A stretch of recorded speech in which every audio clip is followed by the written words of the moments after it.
ओम नारायणाय नमः।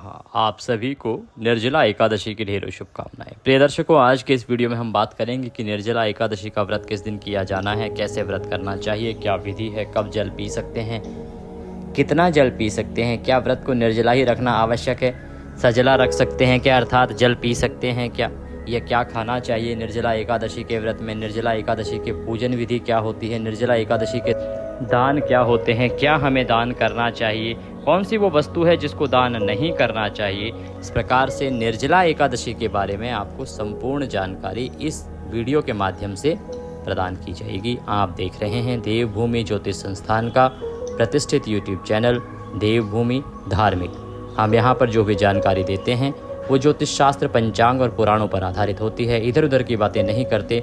जो पुराण कहते हैं, जो ज्योतिष शास्त्र कहता है, वही हम आपको बताते हैं। तो सही जानकारी प्राप्त करते रहने के लिए कृपया चैनल को सब्सक्राइब कर लीजिएगा। साथ ही अपने मनोवांछित इच्छा पूरी करने के लिए, अपने व्रत की सफलता के लिए कमेंट बॉक्स में अवश्य लिखिएगा जय श्री हरि या ओम नमः भगवते वासुदेवाय। भगवान श्री हरि विष्णु के पावन पुनीत एकादशी व्रत का यह वीडियो है। इसको एक बार लाइक अवश्य कर दीजिएगा, क्योंकि आपका एक लाइक हमारे लिए बहुत महत्वपूर्ण होता है। आइए दर्शकों, बात करते हैं निर्जला एकादशी की। निर्जला एकादशी सबसे बड़ी एकादशी कही गई है, और ना केवल कही गई है वरन इसका जो महत्व है ना, वो बहुत अधिक है। ये वो एकादशी है जिसका यदि आपने एक दिन व्रत कर लिया तो ये समझ लो कि आपने पूरे वर्ष की सभी एकादशियों का व्रत कर लिया। इतना पुण्यफल इस एक एकादशी के व्रत के करने से आपको प्राप्त हो जाता है। इसीलिए आपने देखा होगा कि सभी सनातनी हिंदू भाई बहन इस एकादशी को व्रत करते ही करते हैं। बाकी कोई और व्रत करे ना करे, परंतु इस एकादशी का व्रत अवश्य करते हैं। दूसरा, इस एकादशी का महत्व का आप इससे भी आइडिया ले सकते हैं, अंदाज़ा लगा सकते हैं कि जो भीम थे ना, तो द्वापर युग में जब उन्हें मुक्ति की आवश्यकता थी तो उन्होंने भी एक ही कार्य किया था, वो था निर्जला एकादशी का व्रत। क्योंकि बाकी जो पांडव थे ना, वो तो व्रत करने में सक्षम थे, वो सारे व्रत करते थे, परंतु भीम के साथ परेशानी ये थी कि उसके पेट में वक्र नाम की एक अग्नि थी, और इस कारण से वो बहुत अधिक समय तक एक दिन से अधिक भूखा रह ही नहीं सकते थे। तो उन्होंने अनुरोध किया कि प्रभु, मैं केवल एक दिन भूखा रह सकता हूँ, इससे अधिक तो मेरे बस में है नहीं, और मुक्ति तो मुझे चाहिए। तो अब बताएं मैं क्या करूं, कौन सा उपाय करूं। तब वेद व्यास जी ने कहा था कि हे भीम, तुम निर्जला एकादशी का व्रत करो। निर्जला एकादशी एकमात्र ऐसी एकादशी है जिसका व्रत यदि तुम करोगे तो तुम्हें अवश्य मुक्ति मिलेगी, क्योंकि ये एक एकादशी सभी एकादशियों का फल देने में सक्षम है। तभी भीम ने इस व्रत को किया, पांडवों ने इस व्रत को किया। इसीलिए इस एकादशी को पांडव एकादशी या भीम एकादशी के नाम से भी जाना जाता है। आप में से बहुत से बुद्धिजीवी, बहुत सी माताएं बहनें जानती होंगी कि ये इन दो नामों से भी जानी जाती है। कुछ लोग इसे पांडव एकादशी कहते हैं, कुछ लोग इसे भीम एकादशी कहते हैं। क्यों? क्योंकि इसकी महिमा का सर्वप्रथम जो पता है वो तभी चला था जब पांडवों ने इसको किया था, और वेद व्यास जी के द्वारा पांडवों को इसकी महिमा बताई गई थी। इस वृतांत को आप निर्जला एकादशी की कथा के वृतांत में भी सुनेंगे, क्योंकि निर्जला एकादशी की जो कथा है ना, वो बड़ी पावन पुनीत है, और उसमें यह वर्णन आता है कि किस प्रकार से ये एकादशी महत्वपूर्ण है, क्यों आपको व्रत करना चाहिए, क्या दान करना चाहिए, साथ ही सर्वप्रथम इस एकादशी को किसने किया था और इसकी महिमा कहाँ से आरंभ हुई। प्रिय दर्शकों, ये थी संक्षेप में जानकारी कि एकादशी जो है, निर्जला एकादशी, इसका व्रत क्यों करना चाहिए, इसकी महिमा अधिक क्यों है। विस्तृत जानकारी के लिए इसी एकादशी का हमारा वीडियो है, उसमें हमने विस्तार से आपको समझाया है कि निर्जला एकादशी सर्वश्रेष्ठ क्यों है, सभी एकादशियों में श्रेष्ठ क्यों है, इसकी क्या विशेषता है, उसको आप देख लीजिएगा। अभी हम बात करते हैं कि इस एकादशी की पूजा आपने कैसे करनी है, व्रत कैसे करना है, जल आदि कब पीना है, और दान आदि में क्या देना है। दर्शकों देखिए, निर्जला एकादशी का अभिप्राय ही है निर्जल रह के व्रत करना। इस एकादशी का जो व्रत है, उसका जो विधान है वो निर्जला का ही है, अर्थात आप जल ग्रहण नहीं कर सकते। केवल दो रूप से आपको जल की इसमें परमिशन है, अलाउ है, या कहें कि दो प्रकार से आप जल इसमें प्रयोग ला सकते हैं, और दिन में केवल 2 ही बार जल आपके लिए उपयोगी होगा। अब वो 2 बार भी क्या है, ऐसा नहीं है कि वो 2 बार पीने के लिए है, नहीं जी। प्रथम जब आप स्नान कर रहे हैं तब आप जल का प्रयोग कर सकते हैं। जल आपको स्पर्श कर सकता है और आप स्नान करते समय जल का प्रयोग करेंगे। दूसरा, जब आप संध्या वंदन करेंगे, संध्या जब हम प्रातः काल की संध्या करते हैं ना, तो उसमें जल आचमनी की जाती है पूजा आरंभ करने से पहले। जैसे हमने आपको बताया ना, ये जब हम पूजन करते हैं भगवान का, मैं जितने भी वीडियोस बताता हूँ तो उसमें आपको पूजा के योग्य होना होता है और उसके लिए हम पहले जलाचमनी करते हैं। तो जो जलाचमनी होती है ना, उसमें आप जल पी सकते हैं। केवल ये 2 प्रयोग हैं जो आप जल के निर्जला एकादशी में कर सकते हैं। इसके बाद आपको जल नहीं पीना चाहिए, ना ही जल को छूना चाहिए, ना ही जल का कोई उपयोग है आपके लिए। अब बात ये आती है कि अगर केवल 2 ही उपयोग कर सकते हैं तो इन 2 उपयोगों के अलावा अगर किसी को प्यास लगे तो क्या करें? क्या वो जल पी सकते हैं? नहीं पी सकते हैं। और ये जो आचमनी है, इसमें भी कितना जल पिया जा सकता है? क्या उसके लिए भी कुछ बंदिशें हैं? क्या आचमनी में कितना जल ग्रहण कर सकते हैं? देखिए, जो पुराण है ना, उसमें लिखा है, साफ लिखा है कि निर्जला एकादशी का जब आप व्रत कर रहे हैं तो जो आचमनी आप करेंगे ना, उसमें 6 मासा जल ही आप लेंगे। जो व्यक्ति 6 मासा जल से अधिक जल ग्रहण करता है वो घोर नरक को जाता है। समझ रहे हैं आप? उसको घोर पाप लगता है। तो जल कितना लेना है? 6 मासा। अब 6 मासा में बहुत सारे हमारे सज्जन कहेंगे 6 मासा हमें नहीं समझ आता पंडित जी। पहले तो आता था, चीज़ें समझ आती थी ये, क्योंकि पहले ये भाषाएं चलती थी। 6 मासा का अर्थ लगा लीजिए कि आप लगभग 5 ml जल ले सकते हैं। 5 ml जल, या कहें कि 5 ग्राम जल। तो 5 ml जल आप लीजिएगा, क्योंकि 5 ग्राम और ml में थोड़ा सा डिफरेंस होता है, एक माइनर सा डिफरेंस है।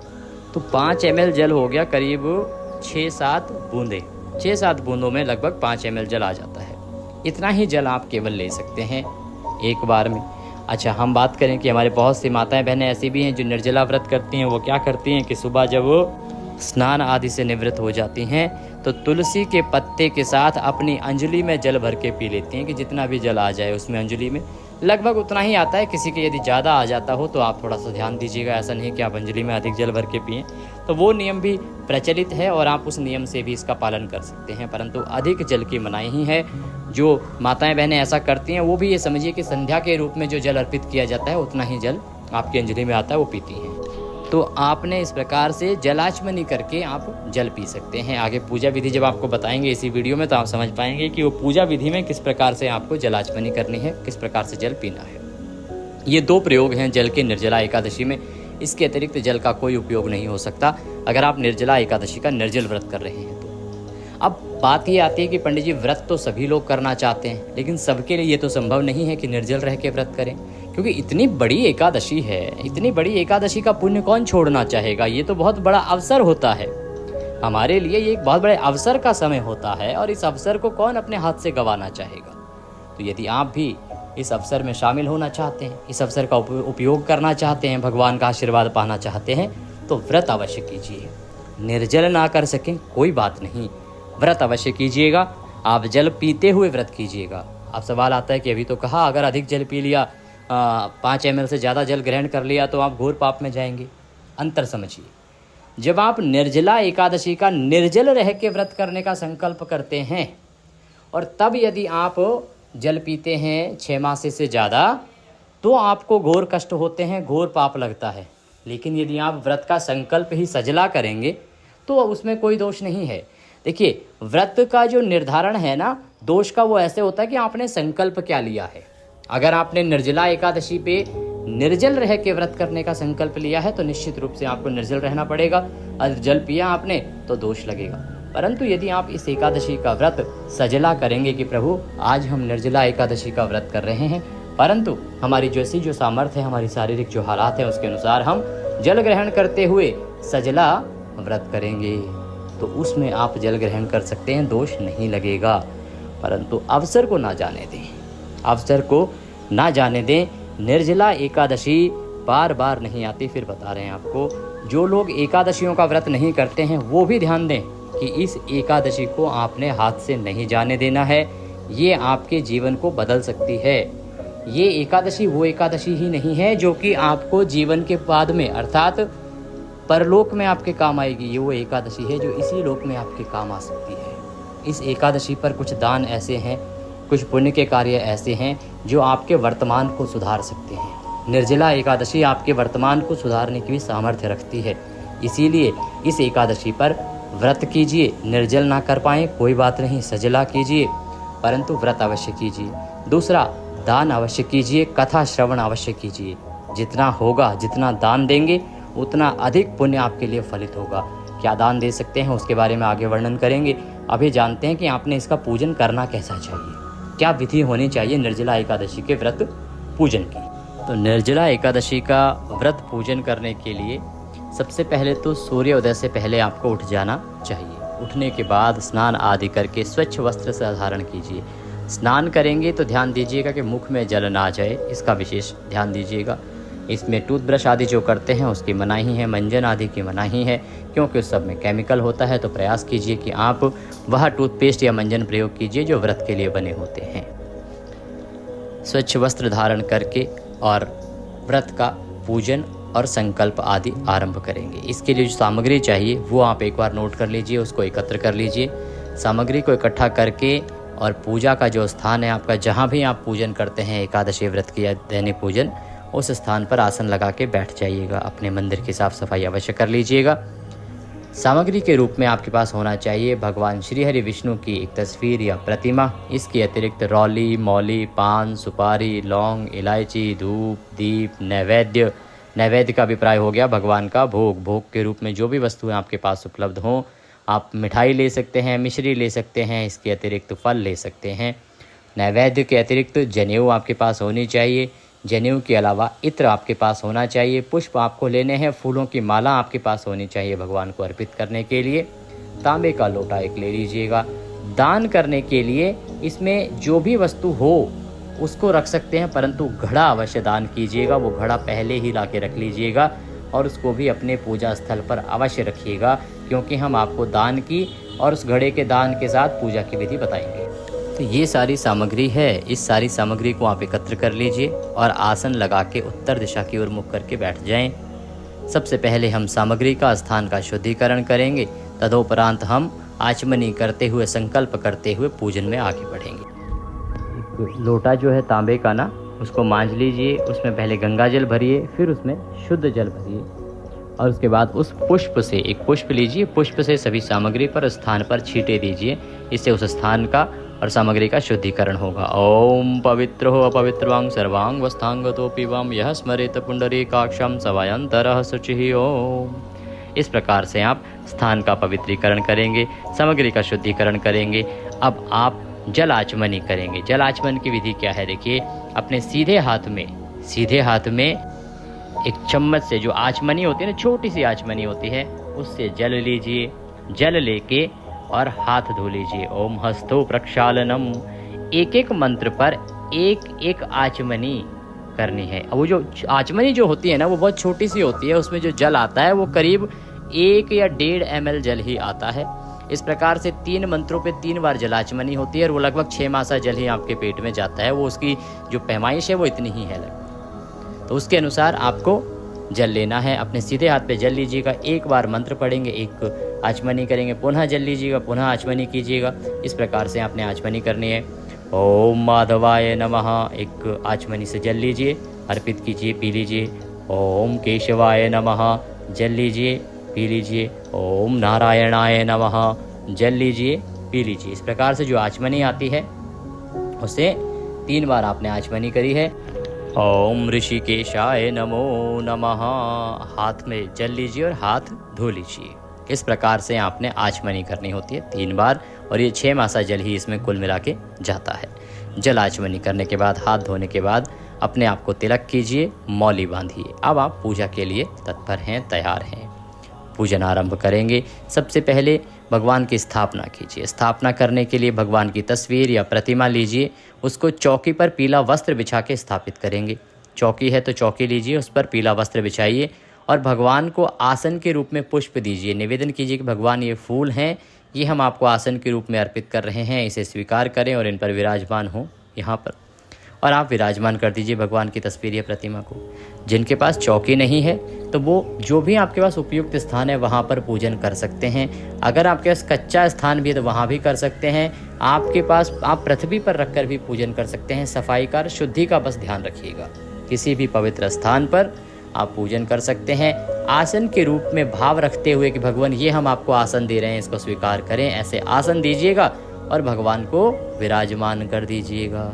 इस प्रकार से आप जब भगवान को विराजमान कर देंगे और पूजन आरंभ करेंगे तो ऐसा नहीं है कि केवल आपके पास चौकी होगी तभी आप पूजन कर सकते हैं। किसी भी उपयुक्त स्थान पर रखकर पूजन कर सकते हैं, पृथ्वी पर रखकर पूजन कर सकते हैं। कच्चा मकान है तो नीचे अच्छे से लीप लीजिए और वहाँ पर भी पूजन कर सकते हैं। भगवान की स्थापना करने के बाद वहाँ पर आप घी का दिया रखिए और धूप रखिए। आपने जो दान में देना है घड़ा, क्योंकि इस दिन घड़ा दान तो आपको अवश्य करना चाहिए जल से भरा हुआ। अधिक जो भी दें, पंखा दान कर सकते हैं। बाकी आगे सामग्री बताएंगे बहुत सारी कि क्या क्या दान है, किसका क्या महत्व है, तो वो रखिएगा। यहाँ पे दान की सामग्री को रखिएगा साथ में। अब दीपक प्रज्वलित कर दीजिए और धूप जला दीजिए। संकल्प करेंगे। संकल्प करने के लिए अपने सीधे हाथ में जल लीजिए और 1 रुपये का सिक्का दक्षिणा के रूप में कम से कम रखिए। अधिक जो भी रखना चाहें वो रख सकते हैं। और 3 बार बोलिए ओम श्री विष्णु, ओम श्री विष्णु, ओम श्री विष्णु। अपना नाम, अपना गोत्र, जिस स्थान पर बैठकर संकल्प कर रहे हैं वहाँ का मकान नंबर, क्षेत्र का नाम, शहर का नाम, ज्येष्ठ मासे शुक्ल पक्षे निर्जला एकादश्यायाम पुण्यतिथियो, आयु आरोग्यता प्राप्त्यार्थाय, धन संपत्ति प्राप्त्यार्थाय, सुख वैभव प्राप्त्यार्थाय निर्जल एकादशी व्रत संकल्पम संकरिष्ये। जो लोग निर्जल रह के व्रत करना चाहते हैं, पूजन करना चाहते हैं उनके लिए। और जो लोग निर्जल रह के व्रत नहीं कर सकते वो बोलेंगे ओम श्री विष्णु, ओम श्री विष्णु, ओम श्री विष्णु। अपना नाम, अपना गोत्र, जिस स्थान पर बैठकर संकल्प कर रहे हैं वहाँ का मकान नंबर, क्षेत्र का नाम, शहर का नाम, ज्येष्ठ मासे शुक्ल पक्षे निर्जला एकादश्यायाम पुण्यतिथियो, एकादशी मध्ये एकादशी सजल व्रत पूजनम संकल्पम संकरिष्ये। बोले सौ श्री विष्णु शरणौ शरणम प्रपत्ते। और इस प्रकार से संकल्प करके आप भगवान के चरणों में अर्पित कर दीजिएगा। ये है आपके संकल्प की विधि। अब जैसा आप संकल्प करेंगे ना वैसा ही आपको व्रत करना चाहिए। अगर आपने निर्जल का किया है तो निर्जल रह के करेंगे, सजल होके किया है तो सजल होके करिएगा। ये निर्णय सोच समझ के लीजिएगा। बीच में व्रत को छोड़ना अपराध तुल्य होता है, बीच में नहीं छोड़ना चाहिए। दूसरा, एक चीज़ और बता दें आपको कि आवश्यक नहीं है कि आप निर्जल रह के ही व्रत करें। यदि आपका शरीर साथ नहीं देता है, आपकी इतनी सामर्थ्य नहीं है, तो आप जल पीते हुए व्रत कीजिए। हमारी यही सलाह रहेगी। अपने शरीर को, अपने जीवन को संकट में ना डालिएगा। जब आपकी क्षमता हो, आपको लगे कि आप कर सकते हैं, तभी कीजिएगा। जबरदस्ती से इस प्रकार से व्रत करना सही नहीं है, ना वैज्ञानिक दृष्टि से ना ही आध्यात्मिक दृष्टि से। तो इस प्रकार से संकल्प कीजिए। अब हम पूजन आरंभ करेंगे। दीपक आपने प्रज्वलित कर दिया है, धूप आपने जला दी है। सबसे पहले भगवान को पद्य अर्घ आचमनी अर्पित करें। तो भगवान के सामने एक पात्र रख दीजिए, एक कटोरी रख दीजिए जिसमें कि आप पूजन की सामग्री अर्पित करेंगे। एक एक मंत्र पर एक एक चम्मच जल आचमनी से आप अर्पित करते जाइएगा। जिनके पास प्रतिमा है वो प्रतिमा पर चढ़ाते जाइएगा। ओम भूर्भुवः श्री नारायणाय नमः। निर्जला एकादशी व्रत पूजन मध्ये श्री हरि विष्णु निमित्तार्थाय पद्यम समर्पयामि। पद्य के रूप में 1 चम्मच जल अर्पित कर दीजिए। ओम भूर्भुवः श्री नारायणाय नमः। निर्जला एकादशी व्रत पूजन निमित्तार्थाय अर्घ्यम समर्पयामि। अर्घ्य के बाद भगवान को आचमनी अर्पित कराएंगे। ओम भूर्भुवः श्री नारायणाय नमः। निर्जला एकादशी व्रत पूजन निमित्तार्थाय जल आचमनिम समर्पयामि। अब भगवान को स्नान कराएंगे। पद्य, अर्घ्य, आचमनी ये वो कार्य हैं जब भगवान को स्थापित करते हैं तो सबसे पहले आप भगवान को ये अर्पित करते हैं और तदोपरांत भगवान को स्नान कराते हैं। स्नान कराने के लिए जिनके पास प्रतिमा है प्रतिमा को स्नान कराइएगा, नहीं तो 1 चम्मच जल अर्पित कीजिएगा। ओम भूर्भुवः श्री वासुदेवाय नमो नमः। स्नानम जलम समर्पयामि। अब पंचामृत से स्नान कराइए, पंचामृत बनाइए। पंचामृत में कैसे? कच्चा दूध, दही, घी, शहद के स्थान पर गंगाजल और शक्कर, क्योंकि वर्जित होता है शहद। हमने पहले भी बताया है आपको, एकादशी व्रत में शहद को वर्जित बताया गया है। ये उन वस्तुओं में आता है जो दशमी तिथि से ही आपको त्याग देनी चाहिए। बहुत सी वस्तुएं ऐसी होती हैं ना जो एकादशी व्रत में नहीं खाई जाती और उनका जो परित्याग है वो दशमी तिथि से ही, व्रत के 1 दिन पहले ही करना होता है।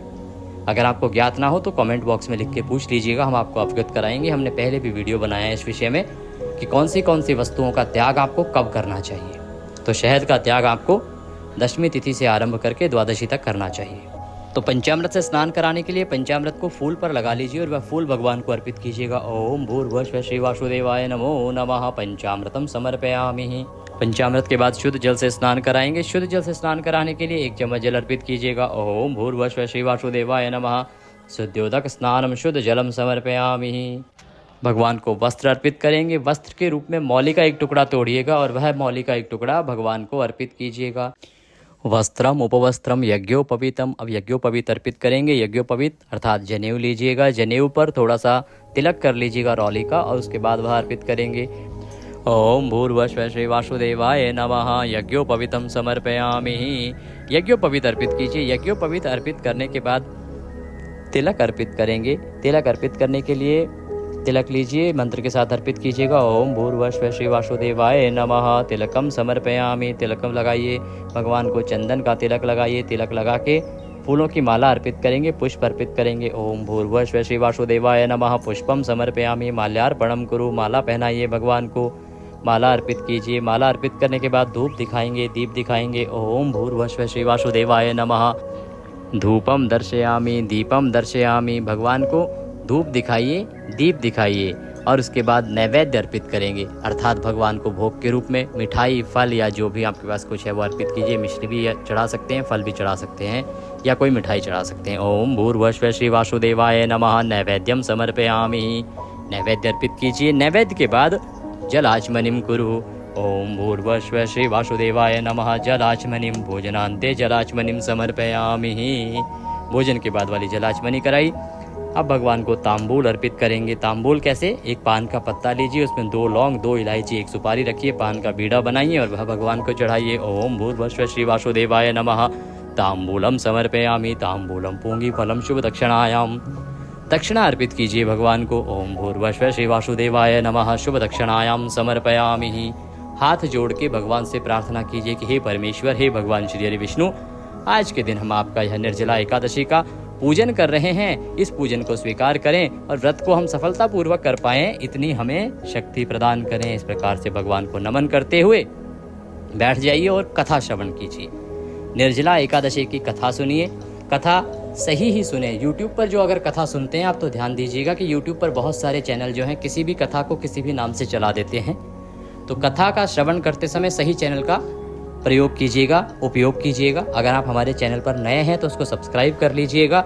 और इसी चैनल पर कथा सुनने का लाभ ये होता है कि ये एक ज्योतिष संस्थान का चैनल है। यहाँ पर जो भी हम कथा सुनाते हैं वो किसी भी व्रत त्योहार की जो सही कथा होती है वही सुनाते हैं, जो पुराणों में लिखी होती है। हम इधर उधर की बातें नहीं करते। पुराणों में जो जानकारी होती है, जिस व्रत की जो कथा है वह आपको सुनाते हैं। तो वो कथा सुनिए। विष्णु सहस्त्र नाम का पाठ आपको अवश्य ही श्रवण करना चाहिए। हो सके तो विष्णु कवच अर्थात नारायण कवच का श्रवण भी आप इस दिन कीजिएगा। फिर भगवान की आरती कीजिएगा।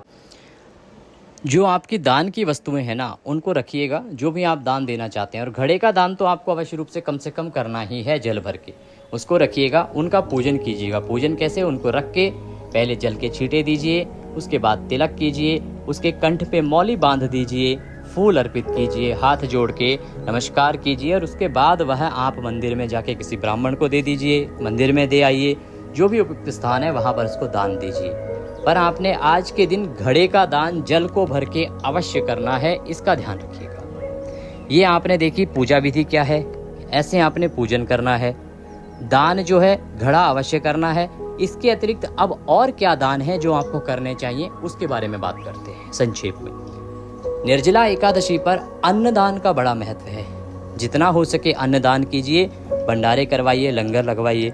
स्वयं नहीं कर सकते हैं तो जो लगे रहे हैं ना, जो लोग कर रहे हैं भंडारे, उनके साथ शामिल हो जाइए। उसी में कुछ या तो धनराशि दे दीजिए अन्न के निमित्त, या आप आटे की बोरी दे दीजिए, या अन्य सामग्री घी आदि दे दीजिए, सब्जी आदि दे दीजिए। उसमें सहयोग कीजिए। जल के लिए प्याऊ लगा सकते हैं तो लगवाइए, किसी को प्याऊ पर बैठा दीजिए या स्वयं जल पिलाइए। हो सके तो पंखा दान दीजिएगा ब्राह्मण को, हो सके तो जूती दान दीजिएगा ब्राह्मण को। ये बहुत बड़े दान हैं इस निर्जला एकादशी पर, इनका फल बहुत अधिक है, इसीलिए दान अवश्य करना है। विधि हम आपको बता चुके हैं। विस्तृत जानकारी के लिए कि दान ही केवल करने चाहिए तो क्या दान करने चाहिए, वो हमने एक वीडियो बनाया है कि निर्जला एकादशी पर ये 6 दान महादान की श्रेणी में है। उस वीडियो को देख लीजिएगा, वहां से आपको एक एक दान की विस्तृत जानकारी मिलेगी कि कौन सा दान किस प्रकार से उपयोगी है। अब बात करते हैं कि निर्जला एकादशी का व्रत करना कब है, पूजन करना कब है और पारण होगा कब। देखिए, पंचांग के अनुसार निर्जला एकादशी शुरू हो रही है 6 जून को रात को 2:15 पर और ये समाप्त होगी 7 जून को सुबह 4:47 पर। ऐसे में 6 जून को सूर्य के मुख से एकादशी है और पूरा दिन रहेगी, तो 6 जून को निर्जला एकादशी का व्रत रखा जाएगा। 7 जून को आप व्रत का पारण करेंगे। ये थी जानकारी निर्जला एकादशी से संबंधित। जानकारी थोड़ी भी अच्छी लगी हो तो कृपया वीडियो को लाइक अवश्य कीजिएगा। सभी के लिए उपयोगी है तो अधिक से अधिक लोगों तक पहुंचाइए। वीडियो को शेयर कीजिए जिससे कि सभी लोग शास्त्र अनुसार पूजा विधि जान सकें, सही प्रकार से दान पुण्य आदि के कार्य कर सकें। भगवान सब पर कृपा करें। जय श्री हरि।